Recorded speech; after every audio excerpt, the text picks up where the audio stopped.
He was the king, a modern caveman who led an army of millions of followers, his Primals. His message was simple: live like our ancestors and you'll possess the strength of a god.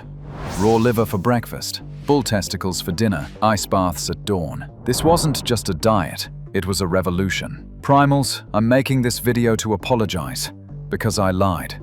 How could the king of the ancestral lifestyle, a man who built $100 million empire on the idea of natural perfection, fall so deep? And what does his lie reveal about the dangerous illusion the fitness industry sells us? This is the story of Brian Johnson, better known as the Liver King.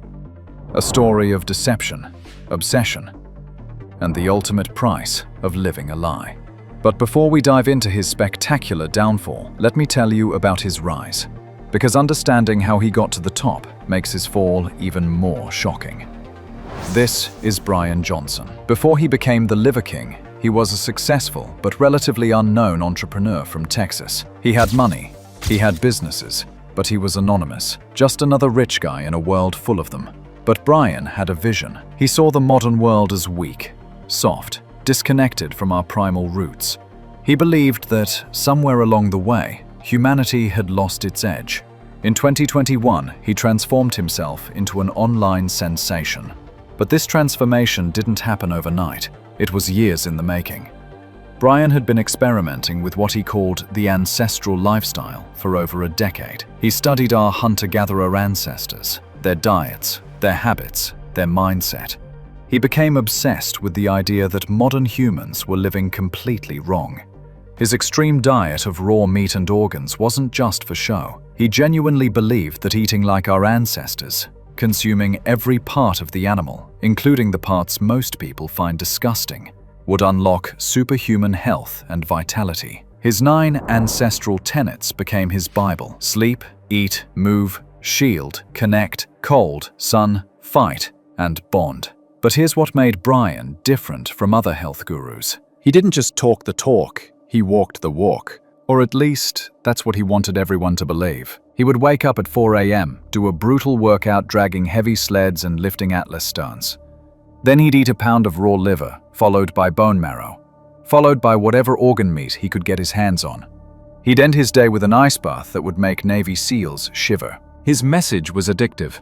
In a world full of complex health advice, conflicting studies, and confusing supplement labels, he offered something beautifully simple, a primal alternative that promised to cut through all the noise. Eat, sleep, and train like a caveman, and you'll not only be healthy, you'll look like him.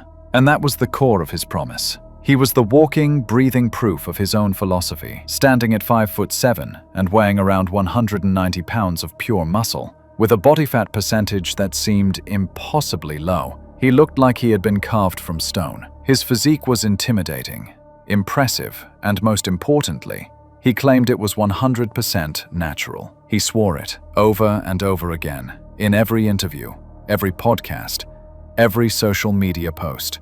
The question is always, do you use steroids? The answer to that is no. I've never used steroids. I've never even taken a pre-workout supplement. This is all liver, bone marrow, and hard work. He was the charismatic leader of a rapidly growing tribe. His social media following exploded.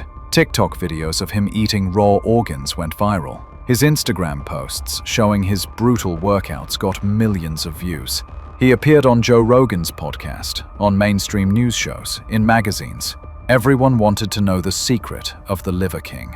But behind the scenes, hidden from his millions of followers, a very different and much more expensive story was unfolding. A story that would eventually destroy everything he had built. The rise was spectacular. Within a year, Liver King had amassed over 6 million followers across all platforms.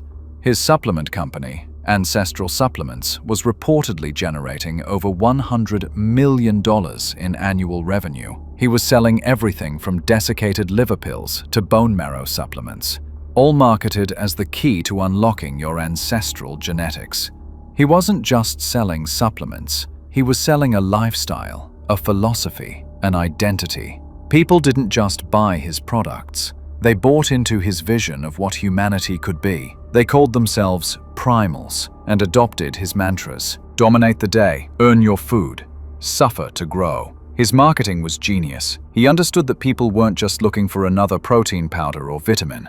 They were looking for meaning, for purpose, for a way to feel powerful in a world that often makes us feel weak.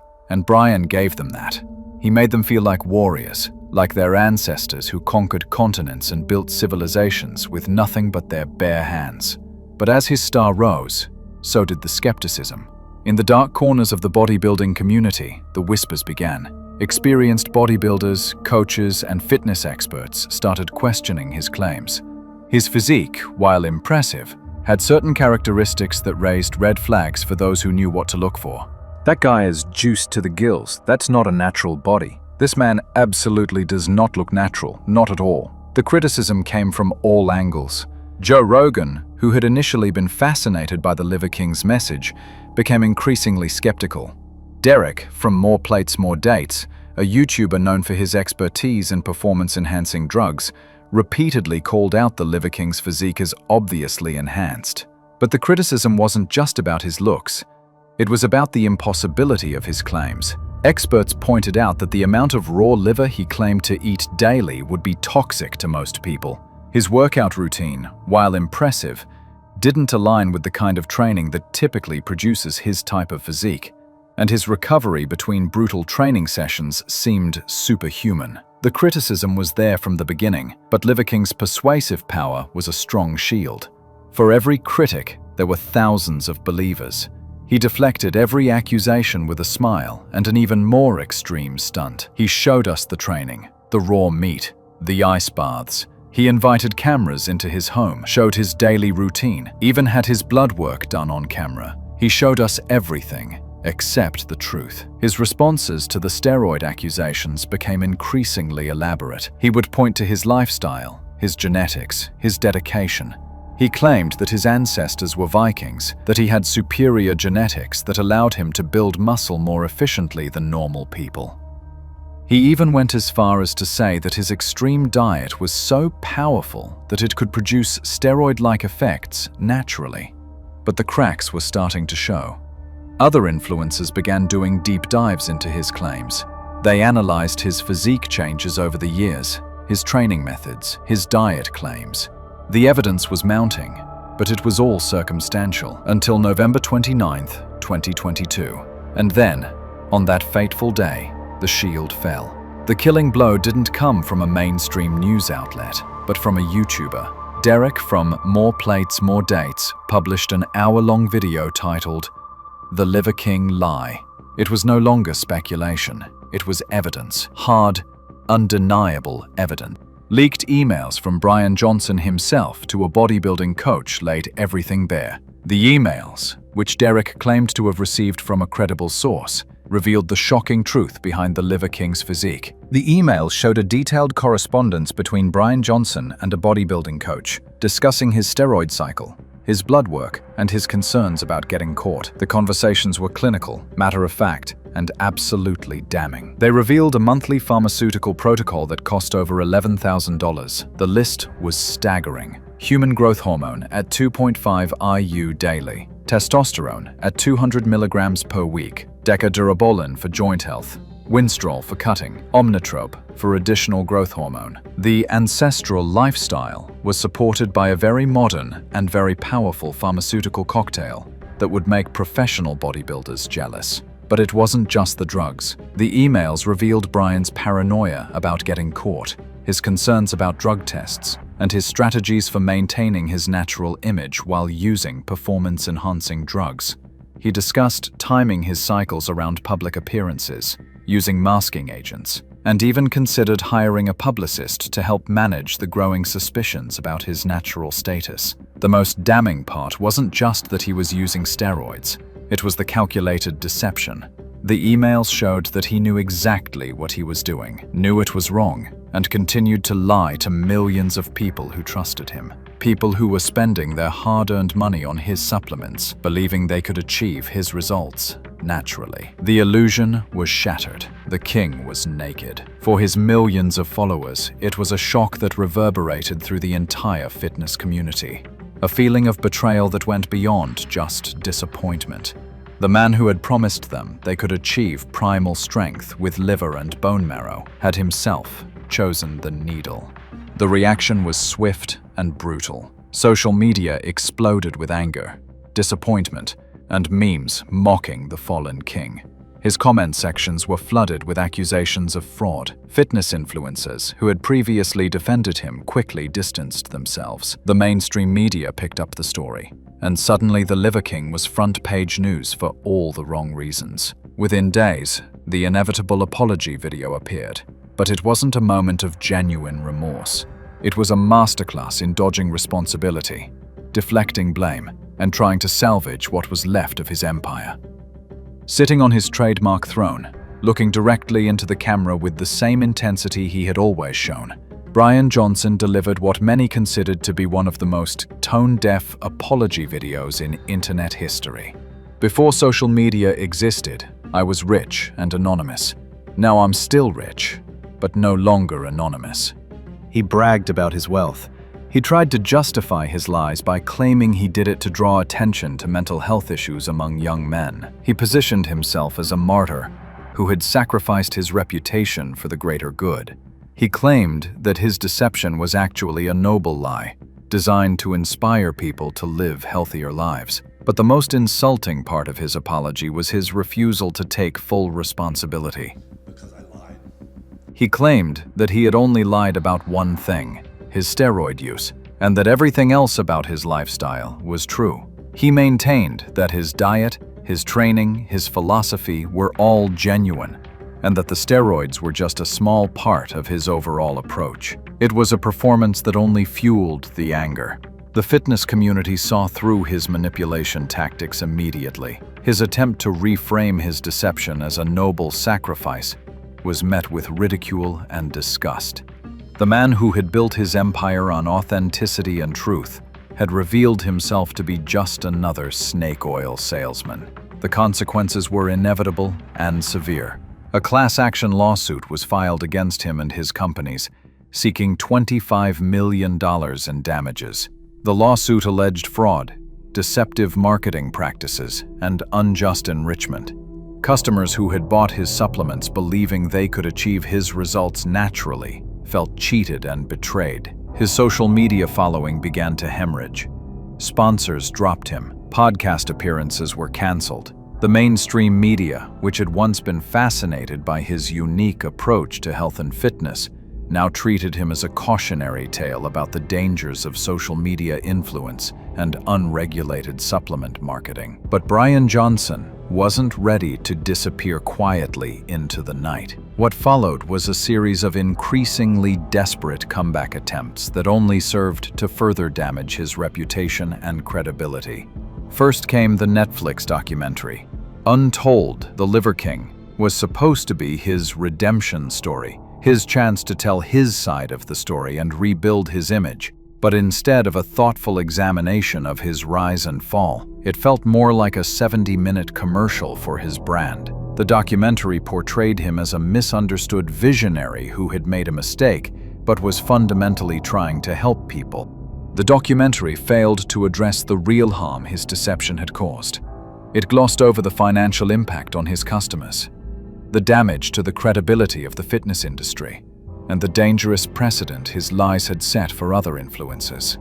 Instead, it focused on his personal struggles and his desire to help young men with their mental health. The fitness community's reaction to the documentary was overwhelmingly negative. But the most bizarre and tragic chapter in the Liver King saga was yet to come. In a series of increasingly erratic social media posts and videos, Bryan Johnson began targeting Joe Rogan, the podcast host who had initially given him a platform, but had later become one of his most vocal critics. What started as passive-aggressive comments escalated into direct threats.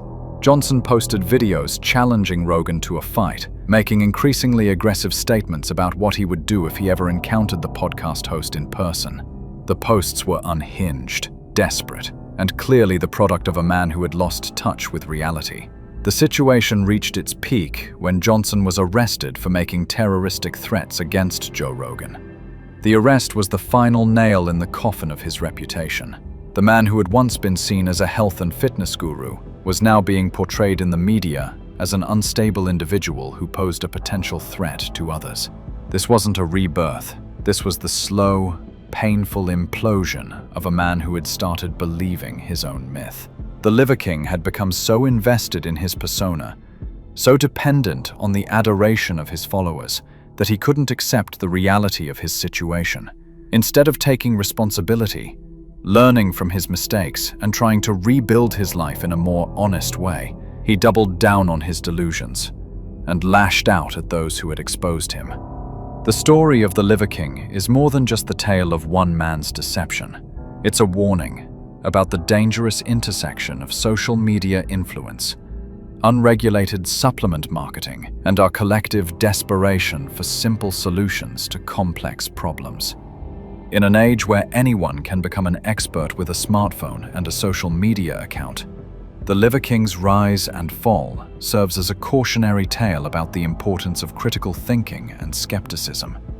His success was built on our willingness to believe in magic bullets, quick fixes, and the idea that there's always a secret that the experts don't want us to know. But perhaps most importantly, his story reveals the dark side of influence culture.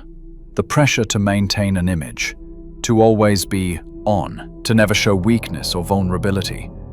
The king is dead, his throne is empty, but his fall leaves important questions that we all need to answer. How do we distinguish authentic health advice from well-marketed lies? How do we protect ourselves from the influence of charismatic but dishonest gurus? And how far are we ourselves willing to go in the pursuit of the perfect body? The fitness industry is full of people promising easy solutions to difficult problems. The Liver King was just one of many, but his spectacular rise and fall should serve as a reminder that if something seems too good to be true, it probably is. Real health, real fitness, real strength. These things take time, effort, and honesty. There are no shortcuts, no magic pills, and no ancestral secrets that can replace hard work and dedication. Let me know in the comments what you think. Was Liver King a clever marketer who got caught up in his own hype, or was he a calculated fraud who deliberately deceived millions of people? What lessons can we learn from his story? And how can we better protect ourselves from similar deceptions in the future? The story of the Liver King is far from over. He's still out there, still trying to rebuild his image, still claiming that his message was fundamentally good despite his methods being wrong. Whether he can ever truly redeem himself remains to be seen. But one thing is certain, his legacy will forever be tied to one of the biggest deceptions in fitness history. Thanks for watching this deep dive into one of the most shocking stories in recent fitness history. If you found this analysis valuable, don't forget to like and subscribe for more in-depth investigations into the world of bodybuilding and fitness. Until next time, stay strong, stay honest, and always question what seems too good to be true.